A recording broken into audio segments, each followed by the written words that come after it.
বৌদি, এই নাও তোমার বেডটি। এ কি, তুমি কেন করতে গেলে? আমাকে ডাকলেই তো হতো। আজ না তোমার জন্মদিন? আর স্পেশাল দিনে কেউ কাজ করে নাকি? আজ সব কাজ আমরা বাড়ির সবাই মিলে করব, আর তুমি রাজরানীর মতো বসে থাকবে। নাও ধরো তো।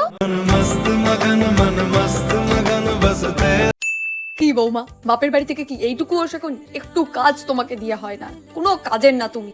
আমি ঠিক বুঝতে পারিনি মা। আচ্ছা মা, আমিও তো সব কাজ পারি না, ভুল করি। তুমি তো আমাকে ভালোভাবে শিখিয়ে দাও। আজ বাদে কাল যখন আমি আমার শ্বশুর বাড়ি যাব, আমি কিছু ভুল করলে আমার শ্বশুর বাড়ির লোক যদি আমাকে এইভাবে বলে, তোমার কি ভালো লাগবে?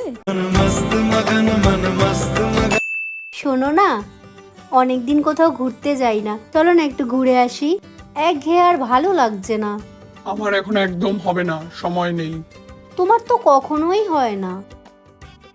বৌদি, আজ ফ্রি আছো তো? হ্যাঁ, কেন গো? টিকিট কেটেছি দুটো, সিনেমায় যাব। তুমি আর আমি। বিকেলে তাড়াতাড়ি রেডি থেকো কিন্তু। তোমার মতন ননদ যেন সবাই পায়।